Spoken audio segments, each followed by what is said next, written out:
Hey everybody, this is Cadroll Hunter here. I got a box of nickels, and it looks like we might have some oldies in here. I can at least see one laureate portrait ender, and that's always a great sign.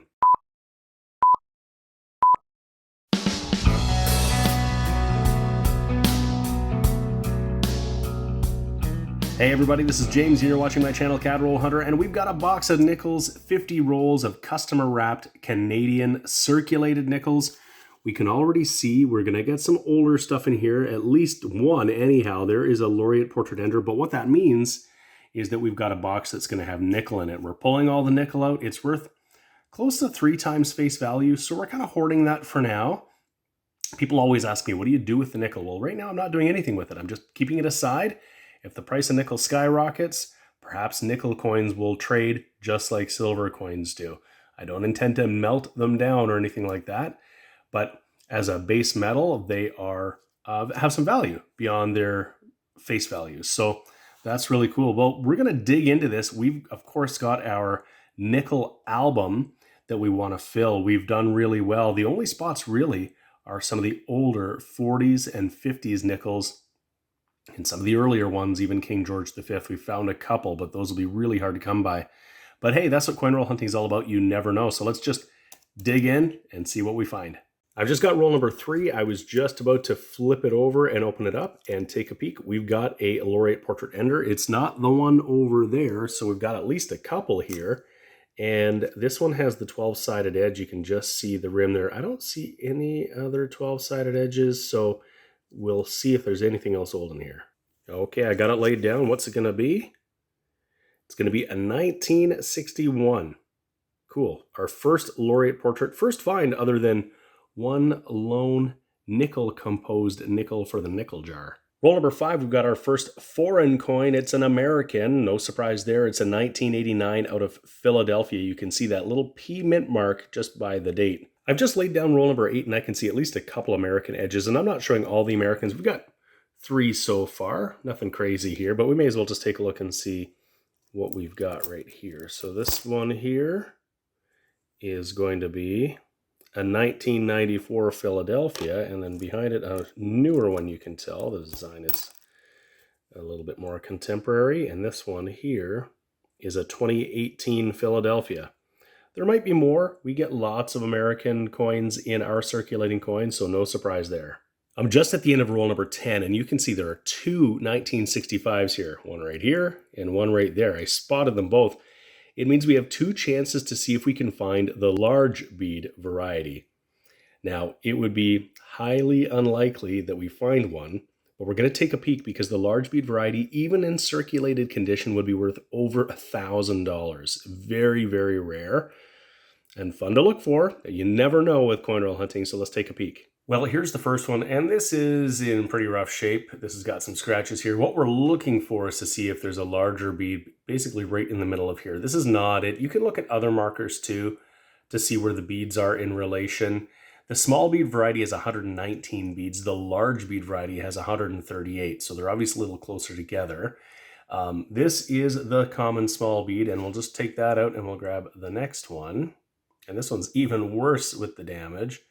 But again, this is also the common small bead variety. So nothing rare, nothing valuable here. Well, it looks like we're going to get lucky in roll number 13. We're going to have at least a couple of finds. We've got a dime in there, and I can see a 12-sided edge over here. So let's lay things down and see what we're going to find here. And that dime, it's just going to be a modern Canadian dime. If I can get it up, let's see. A 2008, but we're up 5 cents. That's great. And then our 12-sided edge over here, what's it gonna be? There we go. A 1962. Awesome. Our second laureate portrait for the box. We know we've got at least one more. Just at the end of roll number 15, and we've got an American, and it's gonna be an oldie. Check this out. That's a 1946 Jefferson nickel. This is from Philadelphia. We would see a mint mark to the right of the Monticello building if it was minted in Denver or San Francisco. It doesn't have that. That's a 1946 Philadelphia, a real old one. That's the oldest coin of the hunt. Awesome. Roll number 18, we've got a 1990, so we can check for one of my favorite varieties. We're going to put it under the scope. We're going to check the belly on this beaver, and we're going to see, and we do. We have the 1990 bare belly beaver. You can see this area where the fur has been polished right off of the die. That is awesome. It's been a while since we found one. These are actually fairly common, more common than I think than most people had thought. I've probably found maybe 13 or 14 now in the last few years. So keep your eyes open on the 1990 and you can find a bare belly beaver. I just grabbed roll number 22 and we're going to have a good one. I can see at least, I think, maybe 8 12-sided edges. So it means we're going to have some older stuff here. I see one there and there's a whole bunch in the middle. And some of the even older coins don't have 12-sided edges. So I'm hopeful that there might be a King George VI in here, maybe something even older. We'll see in just a moment. Well, this roll is going to be interesting. There's our first find. There's a few discards at the front. That's a laureate portrait. And I see some American edges in here, as well as some newer American edges. But maybe we've got some older Canadian and older US. Let's at least see what this one is. That is a 1962. That's a good start. But we may as well just take a peek and see what else is in here. Obviously, there's some newer stuff. There's a shiny 2021 in great shape. And then we've got some copper nickels here and some things in pretty rough shape. So it's a mix of things. But then there's another 1962, and we can check all these for the double date variety as well. We'll do that. 1961. This could be an older Jefferson here. It's from the 70s. 1961. 1960, so they're getting a little bit older. We'll see. We've got some newer stuff. Oh, there's a gorgeous 1960. Look at that one. Beautiful. Absolutely gorgeous. Flip that over. That is in wonderful condition. Much better than we would anticipate. We may as well just keep going here. 1961. So no George yet. 1961. So it looks like we just had some early 60s. I'll see if there's anything else in here. And I'll check these Americans and see if there's anything older. Very next roll number 23, and we're going to have a low mint coin here. We've got a 2000. I check all my 2000s because if it's got the P composition mark, it's minted at just 4,899,000. That's quite a bit lower than any of the other years in that time period. So we got a low mint 2000P to go with all of those laureate portraits we just found in the last roll. Same roll, and we got a 1998 in pretty decent shape, and I was just about to toss this one. It wasn't going to be a keeper in my books, but take a peek by the date. We've got something I think that's quite interesting. I'll throw it under the scope to give you a better view. But we've got a really nice die crack right from the N down through the 9, right down to the rim. That is very interesting. I've checked it with the loop to be sure it's a die crack. I've found others in the past that I thought had an interesting die crack, only to find out later it was a scratch. And sometimes it's really hard to tell. One of the giveaways, something to look at, is whether the die crack runs straight through a device here. If this is a scratch, it might curve around the 9 as whatever scratched the coin hit the device and sort of moved around it. In this case, that didn't happen. It just went right over there. But with the loop, I can clearly see that this here is raised all the way along. And you might be able to find examples on the internet of others with the exact same die crack, because it wouldn't just be this coin. There'd be a number of coins that were made when this die was at this particular state. So you might be able to find that someone else has the very same type of issue on their coin. This is a cool one. I'm going to hold this aside and we'll keep on hunting. Roll number 28, and we have found an absolute beauty here. Let's just take a peek and see what it is. And it's from the 60s. It's a gorgeous 1968. I have a feeling this is going to be an upgrader in the album. This is a beauty. Check that out. Wow. We're into roll number 32, and this is our laureate portrait ender, and there are a couple of other 12-sided edges towards the back there. So let's see what we've got. Our ender is going to be another 1961, and these ones at the back, there's at least 2 here. Let's see what we've got. This one is a 1962, pretty decent shape. And this one here is a 1961, also in pretty decent shape as well. Some scratches, of course, but it's an old coin. I just laid out roll number 35, and we got another beauty. This one's a 1965, and This is kind of when you'd want to find absolutely the large bead variety. That would be incredible. Well, let's take a peek under the scope. There it is, another gorgeous coin. And this one is going to be the small bead, the common one, but it's in great shape. And again, we're seeing we would see a large bead sort of right in the middle here. That's not what we have, but this is a gorgeous coin. There's no doubt about that. It could potentially be an upgrader. We'll see when we compare against the album. Same roll, and I've got a 1977 here under the scope, and this is the high 7 variety. This second 7 is higher than the first one, and there is also a low 7 where this second 7 is lower than this 7. So you want to find both varieties. Same roll, and it looks like we're going to have another one here. Here's a 1971 that looks to be in very nice shape. That's excellent. And there's an 80. That one I think is just circulated. Roll number 37 was a clear plastic roll, and I could see a 12-sided edge as I was about to open it up. So it's back here. Let's take a peek, see what we found this time. And it's going to be a 1962. We've got a growing stack of early 60s laureate portraits. We'll just add that there. Nothing from the 50s yet, but you never know. We still have a bunch of rolls to go. Anything goes in customer wrap rolls, of course. And just towards the back of that roll, we've got a 1991. It looks like it's got some, I don't know, like it's discolored in some way, but this is a low mint.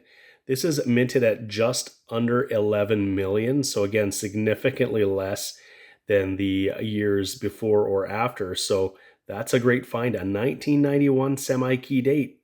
Just at the back of roll number 39, and we're going to have another laureate portrait, and this is 1960. So this is our earliest laureate portrait. We found a few 1960s now. Nothing earlier than that, though.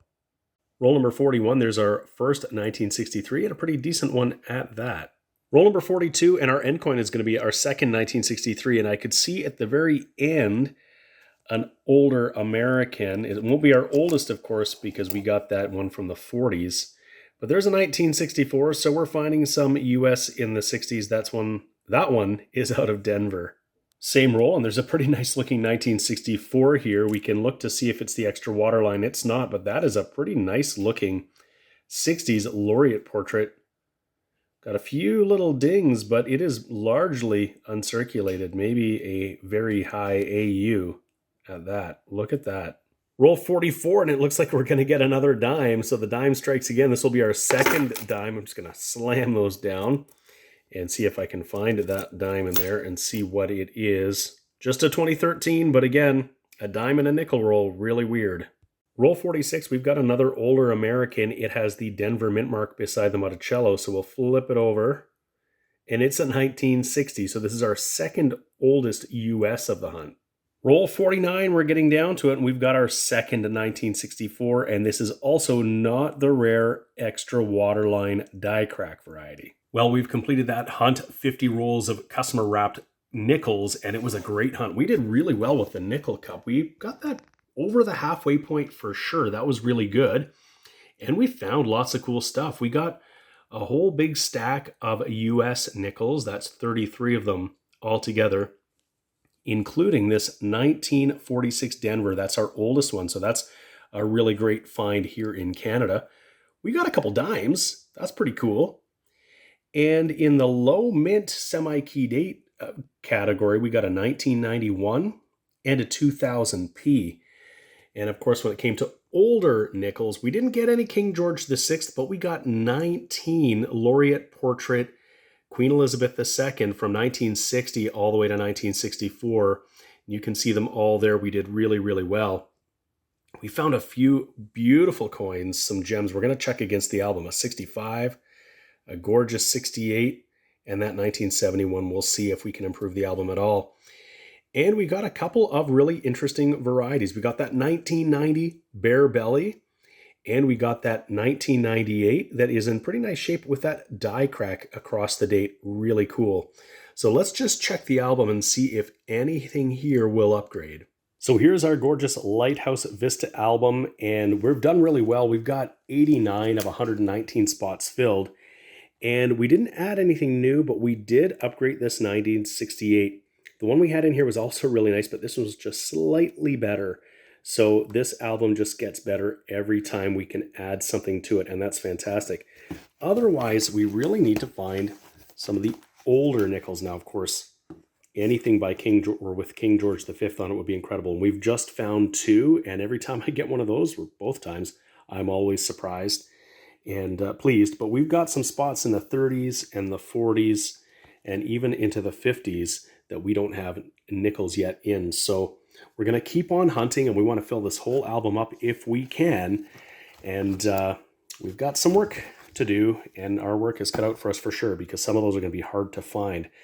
But in any case, we had what we thought was a pretty good hunt. I hope you agree. If you did, please give the video a like, a thumbs up. That would be the best thing you can do to help the channel and make sure that other people discover my videos. And if you haven't already subscribed to my channel, Cadroll Hunter, please do that now so you know when my new videos come out. I have new videos coming out all the time. Thanks so much for watching. We'll see you again next time.